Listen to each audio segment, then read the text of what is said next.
xafiiska iyo xarfaanta uma sahlana sida aad sawiratay sidoo kalena uma adka sida aad uga cabsanaysid loo yaqaano dark psychology ama cilmi nafsiga qaybtiisa mugdiga ah markaad korka aragtid waxaad is leedahay horumarkaada ay ka shaqeynayaan laakiin 24 saac waxay ku mashquulsan yihiin dibindaabyadaada hadaad aragtid qof wax kuu sheegaya kaaga sheegaya qof kale ama kaa waraysanaya qof kale isweydii su'aal laakiin waaqica shirkadaha iyo mashaariicda ka dhex jirta waa welcome to the corporate politics ujeedadu dhan waxa weeye in lagu sawiro adigu inaad tahay qof inay fiyooyihiin ay isu maleeyaan laakiin mental disorder ay qabaan ha isu qaadan inaad jiran tahay ha isu qaadan inaad stress uu ku hayo waa inta ay rabaan inaad taas aamintid la socdo ha ilaabin goobtaada shaqada ma ahan goob sun ah bismillah alxamdulilah asalaamu calaykum waraxmatullah barnaamijkeenan cusub ee xafiiska iyo xarfaanta waa barnaamij aan ugu talagalay dhalinyarada ka shaqeysa shirkadaha hay-adaha xafiisyada dowladda iyo mashaariicda kala duwan si ay u helaan talooyin ku aadan nolol maalmeedkooda xafiisyada oo ay maanta laga yaabo inay u sahlan tahay siday u maareyn lahaayeen balse hoos hadday u eegaan cillado tiro badan uu ka haysto oo qaarkood u horseeday murugo iyo xanuun iyo inayba ka shakiyeen naftooda inay yihiin dad wax tari kara qodobada aan soo qaadan doono barnaamijyadan aan ku soo qaadan doono uma sahlana sida aad sawiratay sidoo kalena uma adka sida aad uga cabsanaysid waayo waa cilmi dhan oo la rabo in la daraaseeyo meelaha qaarna waxaa la yiraahdaa corporate politics ama siyaasadda ka jirta shirkadaha dhaxdooda iyo xafiisyada waxaan rabaa marka barnaamijkan inaan ku soo hadal qaado haddii la yiraahdo waxa loo yaqaano dark psychology ama cilmi nafsiga qaybtiisa mugdiga ah qaybta madow waa taqaan cilmi nafsiga waa la daraaseeyaa dadka waa la bartaa waxaa la fiiriyaa maskaxda bini'aadamka sida u shaqeyso behaviorka iyo dhaqamada iyo wixii kala duwan laakiin waxaa jira dad arrintaa iyada ah twisting intay ku sameeyaan wareejiya qalloociya kadibna u adeegsada danahooda gaarka ah iyadoo laga yaabo inay hoostoodii ku dhimanayaan u ruuf baxayaan ku rafaadayaan boqolaal ama kumanaan qof oo shirkadaasi hay-adaasi wasaaraddaasi mashruucaasi ka shaqeynaya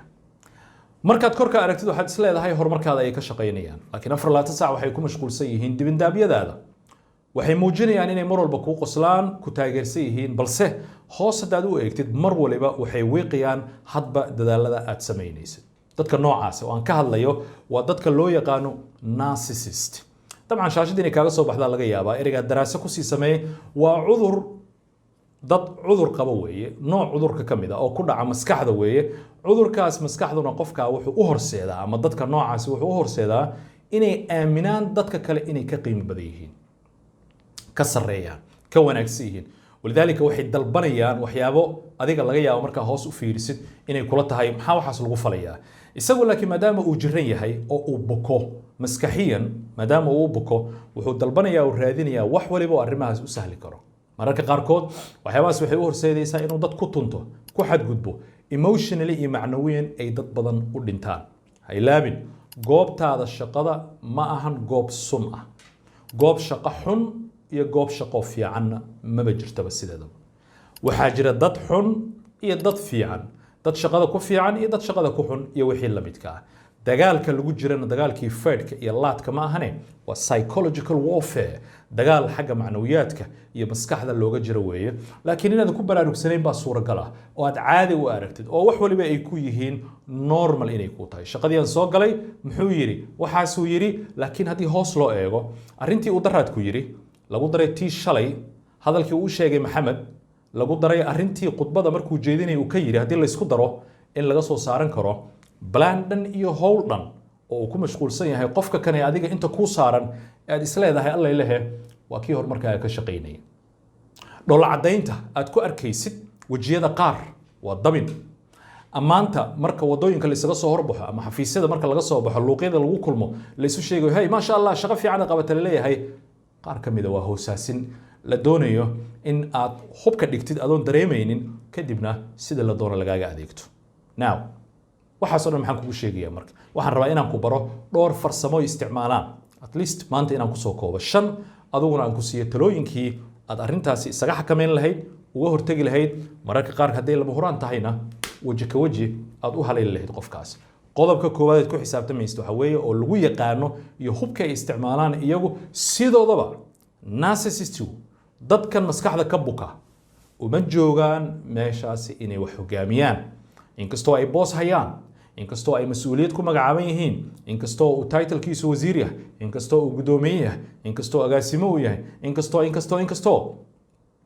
haddana shaqadiisa asaasigu ma ahan inuu wax hogaamiyo muxuu ku mashquulsan yahay mataqaanaa domination inuu wax control inuu wax qabsado leadership and domination laba ayay kala tahay iyo isugu ka dhex qasmin qofka leaderka ee hogaamiyaha waa midka u ogolaada in hoostiisa lagu bulaalo hoostiisa lagu soo kaco diyaariyo next generation ciddii bedeli lahayd diyaariyo that's the leader laakiin qofka domination markuu ku mashquulsan yahay isaga uu rabo mar walba inuu dominant ahaado wuxuu samaynayaa wax waliba oo u sahli kara inay dadkan ku tiirsanaan karaan ujeedadan wax kale ma aha waa subax waliba inaad baahan tahay arji hore u keensanaysid qorshe aad ula imaanaysid problem hor leh waa kaa isaguna wuu ku raaxaystaa arrimaha noocaas oo kale oo bedelkii uu xallin lahaa markuu intan xaliyaba intaanuu kugu furaa markuu intan kaa xaliyaba intaasuu kugu furaa normal wey qodobka koowaad aad ogaanaysid wey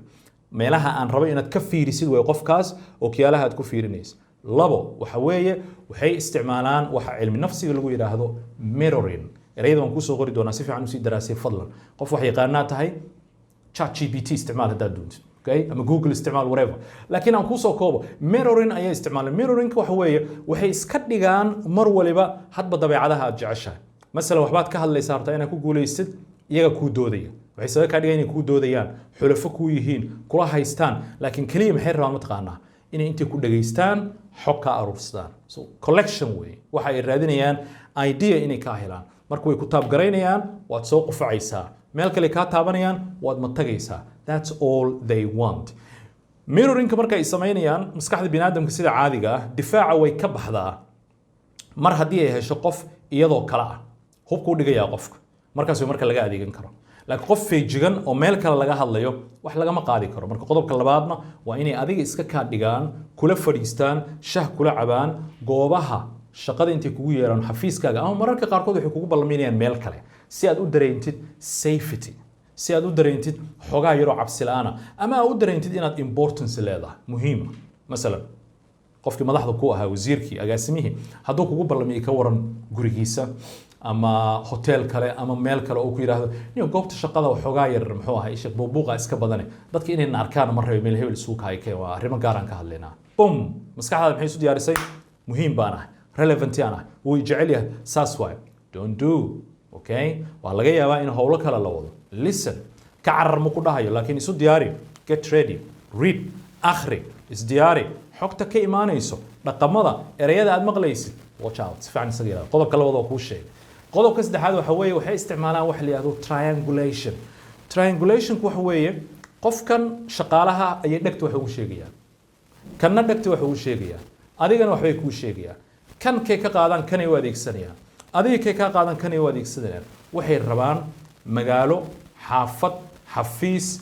shirkad hay'ad kulli la iswada ilaalinayo dabka muxuu ahaa la isgelinayo cidda kulli korka ilaalinaysa waa ayama taqaan waa iyagii koray joogaan because narcissist way wuxuu aaminsan yahay inuu dad kale ka muhiimsan yahay kuwan gaagaabka ah ee meelaha ku dagaalamayeen inay yihiin dadkii baaba ahaa so don't do si fiican u dhageys triangulation muxuu samaynayaa haddaad aragtid qof wax kuu sheegaya kaaga sheegaya qof kale ama kaa waraysanaya qof kale isweydii su'aal what's going on why ha u qaadan ninkan madaxdeedu xaq u leeyahay inuu weydiiyo of course xaq u leeyahay inuu ku weydiiyo laakiin isweydii arrinta soo noqonayso waa maxaa laga raadinayaa muxuu ka raadinayaa hebel maybe qofka dhibkaas uu ku socdo oo muxuu ahaa la dilayo ama la damacsan yahay in la control in adiga ahayna suuragal laakiin breachkii la mar lahaa in adiga taa in either case midkay ahaataba waa wax xun ha samaynin laakiin horta inaad ogaataaba ka horeysa inaad tallaabo qaadi waxa ka horeysa inaad ogaato qodobka saddexaad waa maxay triangulation qodobka afraad maxay isticmaalaan mataqaanaa kan waa cajiib la socoyaa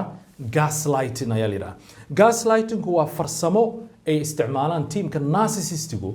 oo ay shaki ku gelinayaan caqliyadaada oo ay shaki ku gelinayaan fiyoobidaada oo ay mararka qaarkood su'aal ka keenayaan qaabka aad u fikiraysid xataa inuu yahay qaab waalida u dhow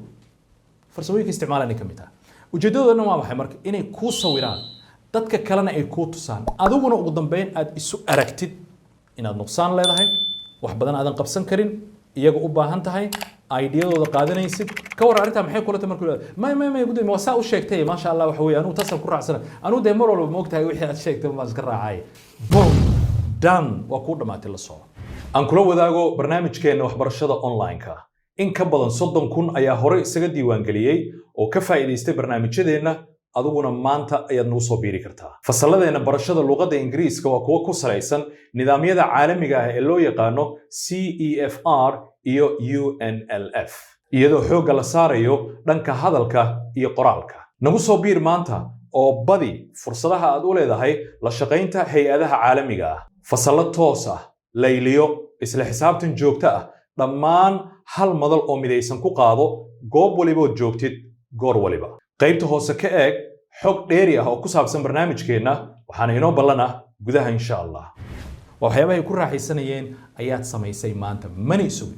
waxyaabaha ay sameynayeen waxa kamid ah mataqaan deadlineski lagu talagalay ama shaqadii lagu diray deadlineski diidayaan shaqa ku tiilina qabatid midalan usbuuca soo socdo kale ayuu ahaa waa lagaaga soo hormarinaya adaa lagu dalleeya okay deadline-ka wax laga bedelaya ama team gaar ah inta lala tashto wixii la isku ogaa waxaan ahayn inta loo sheego ayaa si gaar ah loo shaqeynaya markaas hadhowda waxaa ogaan doontaa in wixii mar hore la gudbiyay adiguna wali aad la rafanaysid isagu muxuu ku leeyahay mataqaan markaas hada waa ka waa soo daaday maxaan sameeynaa dadkii oo dhan way soo wada gudbiyeen saa hoos kala hadlay isaga hoos ula shaqeeyay isaga si gaar ula wadaagay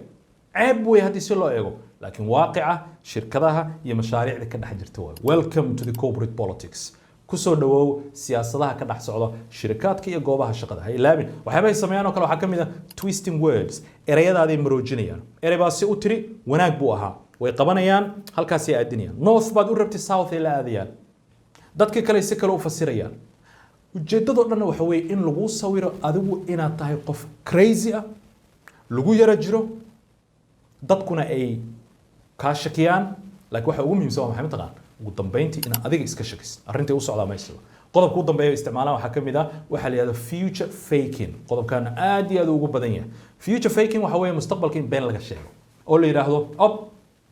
dalacsiinta soo socdo ha ka walwala ana meel ku taagan sanad soo socdo promotion-ka ku darayna insha Allah soo apply garay jagadaasi ka seexo arrintaas short listiga kaliya hadaa soo gashid inta kale waa ka damaanad qaadan tahay ma soo diri kartaa warqadahaas kulli waxa ay doonayaan inay ku arkaan adigoo daba ordaya adigoo baahan adigoo ku mashquulsan wicitaankooda adigoo SMS u qoraya adigoo WhatsApp ka raadinaya waxaas way waxyaabaha ay ku mashquulsan yihiin oo ay mar waliba rabaan why kasoo ku sheegay maskaxdii ka jiran yihiin inay fiyow yihiin ay subalayaan laakiin mental disorder ay qabaan oo ilaahay uu ku ibtileeyay inay ku raaxaystaan dadka kale dhibaatadooda arrinta iyada waa maxay marka mar waliba ku tiirsanaanta iyaga lagu tiirsan yahay ayay ku dadaalayaan hadda idin la hadlay waa in muuqdaan 3 4 5 6 7 8 10 asxaabtayda kamid ah mas'uuliyiin sarsara ah qolo caadi ah qolo waxa kuwaan soo wada shaqeynay oo aynkaas ah arrimaha waxaan kugu sheegay waxa weeye waa meelaan ku soo noolaa waa meelaan soo maray alxamdulillah waligay stress ugu mayna beerin waligay dhibaato kale iimayna geysanin durba waan arkaa mar alla markaan arkana qaarkood waxa naga dhaxdhacay dagaal qaarkood waxay ogaadeen inaynan mari karin qaarkood asxaab inay ila noqdaan oo ay la saaxibaan ayay noqotay maadaama techniques-koodii uu shaqeyn waay that's what they do okay adiga marka waxaan kuu rabaa always on the safe side inaa ahaatid laakiin ma ahaan kartid haddaadan markii hore baraarugin intaa mislahaynaa waxar joogso marka halkaa ku istaag ha isu qaadan inaad jiran tahay ha isu qaadan inaad stress uu ku hayo ha isu qaadan inaad cuqdad ay kaa buuxdo waa inta ay rabaan inaad taas aamintid la soco do not do okay waa lagu sitaa laakiin horaa lagu iibsaday horaa lagula wareegay horaa tahay qof maskaxdiisa dhinaca kale loo leexiyay cillad kale kuma hayso maxaad u baahan tahay khalaas reprogramming barnaamijkaasaa lagaa daadinayaa software kale in lagugu shubo kadibna aad noqotid fresh marka lagugu shubo boom waxa loo xidhay waxaad leedahay okay adeer anigu waa kaa sheegaan kaa sokeeyaad leedahay waxaad sheegaysid horay gadaalba anigaa ka joogo now taladii adiga dhinacaada marka talaabooyinka aad qaadayso waa maxay marka haddii dadka noocan kula nool yihiin ama ay goobta shaqada kula joogaan ama madax uu ku yahay waxba ha iswareerin tartiibtaada talaabada koowaad oo qaadayso waa maxay marka mabaadi'da psychological looga hadlo maxaa ka mid ah grey rock waxa la yidhaahdo dhagax aan wax dareemin noqo emotionally ama dareen ahaan qof boring a noqo waxba ha dareemin isdoqomee ruwaayadda ay wadaan iyo filinka ay jilayaan oo dhan dani muraadiya kugu yeelan saameynayay kugu yeelan tallaabooyinka ay qaadayaan isdoqomayntu waa qayb weyn oo ka mid ah dadka noocan marka lala dhaqmayo isdoqomayntu baro isdoqomayntu waa lagu liibaanaa isdoqomayntu waa lagu badbaadaa si fiican u faham gaar ahaan marka aadan ka fursan karin masalan haddaad la dagaalami karin oo kale sida aan kuusoo sheegay oo kale dadka qaarkood ciridkaa lagu dhuftaa it's okay haddaad ku dhufan kartid ood iska hor leexin kartid oo gebigiisa aad hey don't do aad dhihi kartid laakiin mararka qaarkood ma dhihi kartid ma samayn kartid maxaa samayna marka waa la isdoqomeeyaa emotionally laakiin boring la noqdaa qofka marka muxuu ku arkayaa mataqaan qof wax matara ah difaac aanan ku jirin waxna aanan u dhibayn isaga walidaalika ugu yaraan dhibku ka dhaafaya marka grey rogu waa meelaha ugu hooseeyo oo tallaabooyinka aad qaadi kartid laakiin hal arrin ku dar tallaabo kastoo ay qaadaan documenti ka diyaari email kastay kuu diraan copy ka reebo slides kastoo presentation ka reebo copy text message kasta ka reebo sms kasta whatsapp message kasta screenshot ka qaaday you know why berriyay kuu adeegsan doonaan berriyay kuu faani doonaan si adiga aad u heshid your own copy mar waliba hayso ha isku halayn iyaga qodob koowaad weeye qodobka labaad waxa weeye baro siday u shaqeeyaan pattern jira dadka naasisti waxyaabaha lagu yaqaan waxa kamid ah way samriir xasha badan yihiin shaqada siday ku yihiin kuma aha guriga kuma aha maqaayadaha markay joogaan kuma aha marka banooniga ay dheeliyaan hadba nooc weeye Soomaaliga garan learn them pattern jira daraasay qofka si fiican u baro qofka marka aad baratid ma ku dhibayo ogow qofka wuxuu ku gumeystaa ku dhibaa ku wareertaa inta aadan baran weeye weliga ha u ogolaanin fowdada iyo qashinka ay wadaan inay hayb ku noqoto adiga ha u ogolaan arrinta iyaga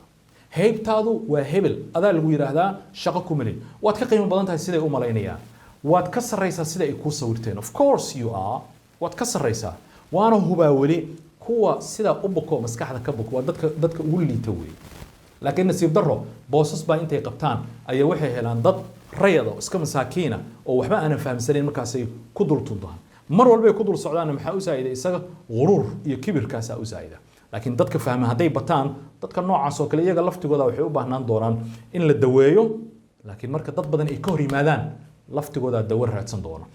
arinta kale ee muhiimka ku jeclaanaysa waxa ku dadaalaysa waxa weeye ee saddexaad ee talaabo ahaan aad u qaadaysid ha ku dadaalin dadkaas inay ku jeclaadaan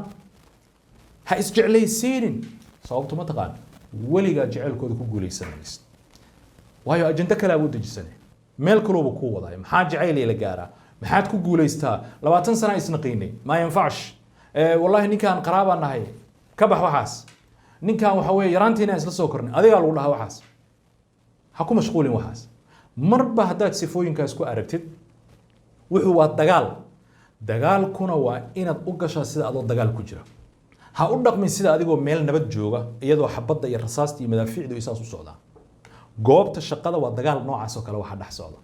haddaadan ku baraarugin waxaad arki doontaa inaad maskaxiyan u dhaawacantid adigoo meel lagaa jira aanan aqoonin go'doon ah isnacay shaqadii aan waxba qabsan karin maalin walba u baahan in la caawiyo ayaa arki doontaa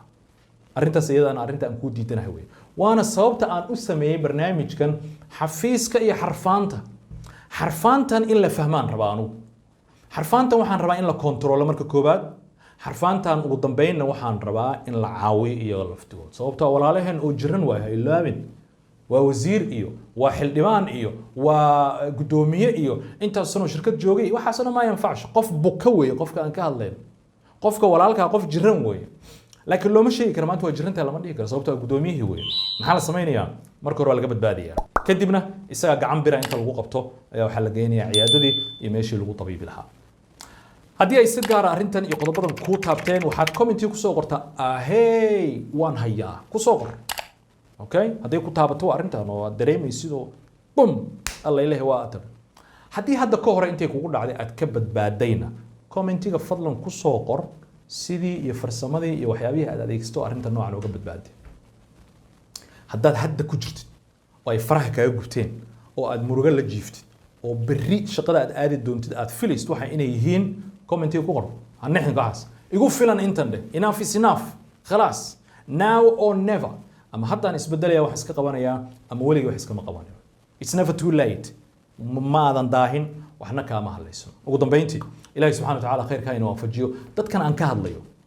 dad badan oo idinkeedii ka mid ah inta ay dhageystaan ayaa arrimaha waxay u qaadan doonaan arrimo shakhsiyadeed oo dadka daawanaya waxaa ku jira dad asxaabtayda ah, dad aan soo wada shaqaynay, dad ardaydayda ah, dad madax ii soo noqday, dad aan madax u soo noqday ku jira. shakhsi gaar ah oo arrintan ay ku socoto ma jirto. cilmi aan doonayo in la wada barto, laga wada faa'iidaysto weeye, oo dadka dhalinyarada Soomaaliyeed gaar ahaanna inta markay joogaan cilmigaasna inta uu joogo dhibaatooyinka uga imaanayaan oo ay intu dhan yahay ma rabo inay ku dhacdo. wax waliba aniga aan ogahay oo aan ku soo badbaaday oo ay anfacay wiilka iyo gabadhaba xaq bay u leeyihiin inay ogaadaan. maxaad wala wadaagtay dadkan horaan noola yiri u istaagi mayno. ustaadiyaad ka wada dadkaasi qolo gaara ma jiraan. muuqaalkan yuu anfacayaa xataa kan jiran ee naasistiga laftigiis ayuu anfacayaa, sababtoo ah waxaa laga yaabaa dadka inuu u dhibayo isagoon ogeyn waxaasoo dhan oo ay kaliya dhegan tahay maamul iyo xukuni iyo qabsiyo. ilaahay subxaana watacaala khayrka inuu waafajiyo. hada wabilaahi towfiiq. waxaan idinka codsanayaa inaad muuqaalada noocan la wadaagtaan dadka kale. fiiri midda kale playlistiga qaybtan ku saabsan xafiiska iyo xarfaanta muuqaalo tiro badan oo kale oo qaybtan ku saabsan ayaan soo gelin doonaa mar walibana ha moogaan insha Allah. nagu soo biir maanta la wadaag asxaabtaada si wanaagga iyo xikmaddu ay dadkoo dhan wada gaarto. asalaamu calaykum.